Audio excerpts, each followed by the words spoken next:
vous allez bien. Alors, je vous retrouve aujourd'hui, dimanche, le dernier week-end avant les fêtes de Noël, pour, vous parler d'un update lecture. Voilà, on va faire j'ai un témoignage que je vais vous présenter maintenant, comme ça c'est fait, on n'en parle plus. Alors, le premier livre que j'ai à vous présenter, c'est, Ne le dis pas à maman de Tony Maguire. Qui est un livre sur, l'inceste dont Antoinette, donc qui est Tony, a été victime de la part de son papa, voilà, de la part de son papa. Heu, donc le la 4e de couverture est très simple, hein.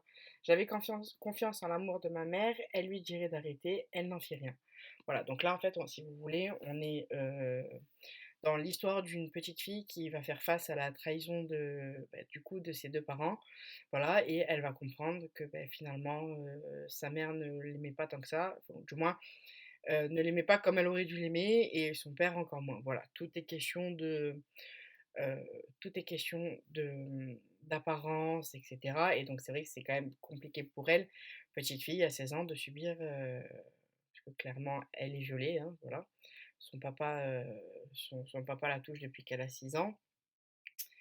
Heu, en soi, comment vous dire? Ce livre, il m'a bouleversée, voilà, clairement, ce livre, il m'a bouleversée parce que, eh bien, ça se passe dans les années 50, donc on est, après la guerre et cetera.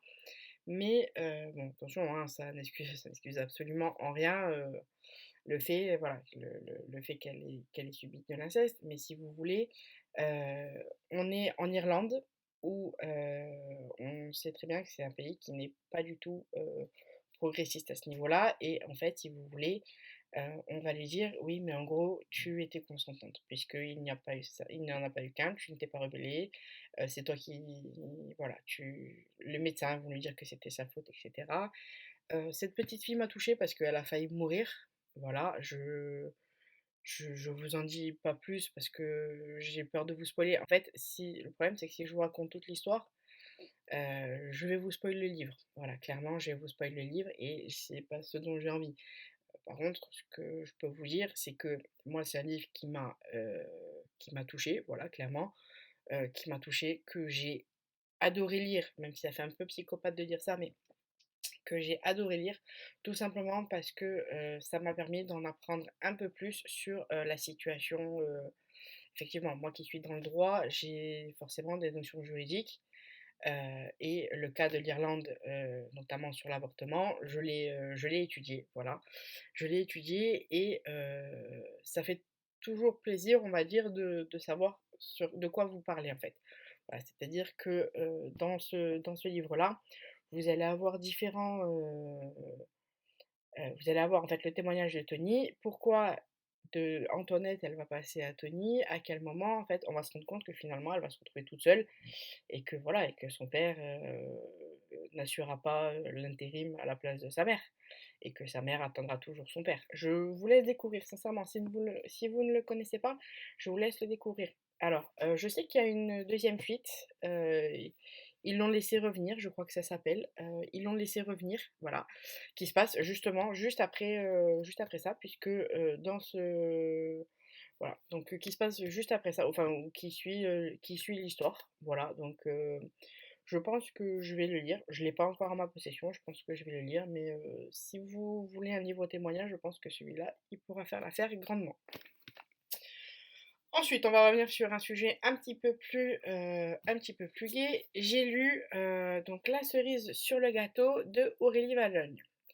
Alors, la cerise sur le gâteau, ça parle de quoi? Eh bien, tout simplement, on va suivre un couple de jeunes retraités, voilà, qui a été toujours habitué à travailler et cetera, et en fait, bon, alors elle s'appelle comment? Brigitte, ça fait 1 an à peu près qu'elle est à la retraite, et Bernard, ça fait juste, quelques jours qu'il est à la retraite, et en fait, il se demande comment il va pouvoir occuper le temps. Voilà, lui qui a toujours travaillé et cetera, et si vous voulez, on se retrouve, en fait à suivre son quotidien. Alors, qu'est-ce que moi je peux vous en dire? Il y a un côté très écolo, hein, voilà, attention, c'est dans l'air du temps, c'est un côté très écolo. La couverture, je la trouve juste magnifique. Je n'ai pas aimé ce livre. Voilà, clairement, enfin, je l'ai aimé à moitié. Ça serait malhonnête de ma part de dire que je l'ai pas aimé, mais je l'ai aimé à moitié. Pourquoi? D'abord parce que le personnage de Bernard m'a horripilé du début jusqu'à la fin. Voilà, clairement. Heu, Moi, je suis désolée, un personnage comme ça, non, c'est pas possible. C'est pas possible. Le mec, il est arrogant, hautain. Il est arrogant, hautain. Pardon. Il est arrogant, hautain et sincèrement, il ne pense qu'à lui. Voilà, il ne pense qu'à lui-même. Il fait tout pour mener la vie dure à sa femme, clairement, voilà, en lui changeant du jour au lendemain ses habitudes, et cetera. Alors elle doit faire des efforts, mais lui, il doit pas en faire.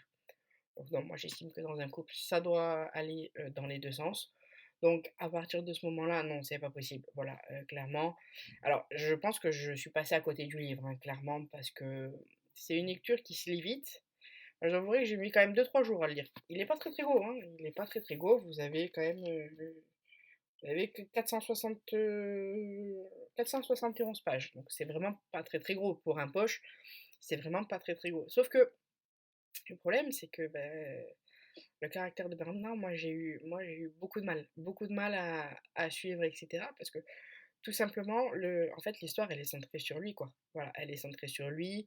Alors attention, c'est bien, c'est effectivement, c'est si vous n'avez pas prévu l'après-travail, qu'est-ce que vous pourriez faire, et cetera. Sauf que moi, le problème, c'est que le personnage, il m'a tapé sur le système tout le long de ma lecture et j'ai vraiment eu du mal à le finir. Je me suis dit: «Bon allez, je vais quand même aller jusqu'au bout» parce que bon, j'ai horreur de laisser un livre sans rien faire, mais là clairement, c'était juste, pas possible, tout simplement parce que non, non, non, il m'a tapé sur le système, du début jusqu'à la fin, voilà. Même à la fin, enfin, je pense qu'il veut bien faire, mais à critiquer tout le monde, en fait, il regarde pas, enfin, avant de critiquer les autres, on regarde quand même devant sa porte. Et je pense que, voilà, je pense que, du coup, Bernard, il est passé à côté du truc, et puis tant pis pour lui, hein, moi, c'est... Je pense que ce livre-là, je vais pas le garder puisqu'il ne me plaît pas plus que ça, voilà. Il ne m'a pas plu plus que ça, donc écoutez, en soi, voilà. Alors, Hot Love Integral, là, c'est 3 histoires réunies dans une seule. Vous avez Hot Love Challenge, Hot Love Wedding et Hot Love Disaster, pardon, et Hot Love Wedding.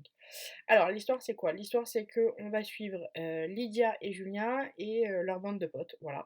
Donc, dans le premier tome, dans Hot Love Challenge, on va suivre Lydia et Julien qui se rendent au mariage de deux de leurs meilleurs amis, voilà, Sophia et Paul, et qui, de quiproquo en quiproquo, vont se retrouver dans la même chambre d'hôtel, et puis ils vont devoir finalement s'avouer qu'ils sont amoureux et que voilà, donc je pense que ça c'est une histoire pas mal. Dans le deuxième tome, on va retrouver, donc toujours pareil, la même bande de potes, on va retrouver Maya et François, le frère de Sophia, voilà.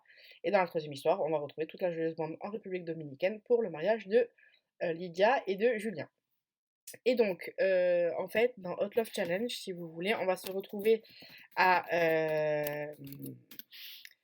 on va se retrouver à suivre les aventures d'une bande de potes avec tous leurs tracas, etc.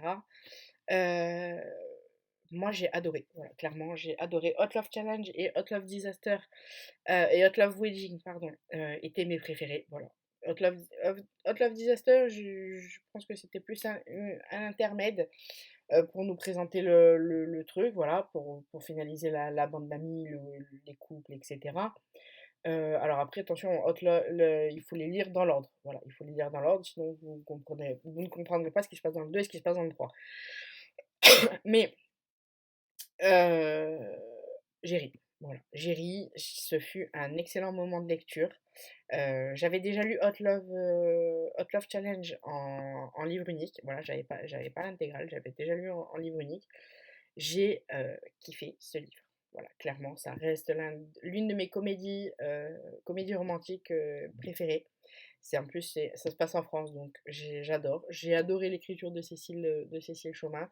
On va se retrouver, dans des situations qui sont plutôt cocasses quand même, parce que, donc dans Hot Love Challenge, on va prendre plaisir à suivre Lydia et Julien et à voir comment ils vont réussir à ne pas s'étripper. Voilà, donc et dans Hot Love Wedding, on la joyeuse troupe va tomber sur un directeur d'hôtel qui est complètement barge, hein, clairement, soyons honnêtes, qui est complètement barge et qui va leur pourrir leur séjour, en fait, concrètement, c'est ça, hein. Voilà. Donc, si vous voulez une petite lecture sans prise de tête, etc., je vous recommande vivement ce petit livre Hot Love l'intégrale, pardon. Et donc, pour finir, j'ai lu également 3 histoires de Noël. Une histoire qui est de Lucie Castel, qui est pas si simple. Une histoire de Angela Morelli, qui s'appelle Sous le gui. Et une histoire de Luisa Meonis, qui s'appelle Qui a embrassé le Père Noël. Voilà. Donc, 3 histoires de Noël réunies en une seule. Alors, concrètement, c'est quoi? Donc, dans Pas si simple, on va suivre Scarlett et sa sœur Mélanie. Oui, petite référence à Autant n'emporte le vent, leur mère était fan. Euh, on va suivre Scarlett et Mélanie, du coup, qui vont se retrouver coincés à l'aéroport en Angleterre et qui vont se retrouver à passer le réveillon avec William, un séduisant lord anglais. Voilà, et de quiproquo en quiproquo, bah, pareil, ça va donner une situation cocasse. Voilà. Ensuite, dans Sous le gui, on va se retrouver. Alors, c'était une histoire un peu plus guillerette, hein, on va dire. On va se retrouver avec Julie qui va se retrouver à la porte de chez elle, en fait, et qui va être sauvée, entre guillemets, par son séduisant voisin. Et donc, du coup, ça va entraîner une histoire d'amour entre eux. Et dans Qui a embrassé le Père Noël, on va suivre Gwenlan qui bah, se retrouve invitée au mariage de son ex-mari avec son nouveau compagnon. Voilà. Et elle va retomber sur son amour d'enfance. Voilà. Voilà pour ces 3 histoires. Alors, est-ce que je les ai aimées? Oui, moi l'histoire que j'ai la plus préférée, en toute honnêteté, c'est Pas si simple. Voilà. C'est Pas si simple de Lucie Castel. Les 2 autres m'ont paru, elles étaient moins longues que Pas si simple, mais sincèrement, heu, je pense que je me serais enfin, l'histoire de Pas si simple m'aurait convenu largement au lieu des 3, voilà. Et j'ai bien aimé Qui a embrassé le Père Noël aussi. Mais sinon, Sous le gui, j'ai un peu moins bien aimé. Après, ça reste que mon avis. Après, en toute honnêteté, ce sont des petites histoires de Noël. Donc là, ça tombe bien parce que la période s'y prête bien, hein, clairement. Heu, il fait froid, enfin je sais pas chez vous, mais chez nous, disons que le soir c'est très bien de lire. La journée, il fait 17 ou 18 degrés, donc en soi, on n'a pas trop forcément envie de lire des histoires de Noël qui se passent sous la neige, hein, clairement, mais ça peut être intéressant. Et en plus, je trouve juste cette couverture magnifique, voilà, qui rappelle Noël et tout, donc voilà, pourquoi pas vous laisser tenter. Alors, donc j'en ai fini avec cette vidéo et je vous retrouve prochainement dans une prochaine vidéo. Je vous dis à bientôt. Au revoir.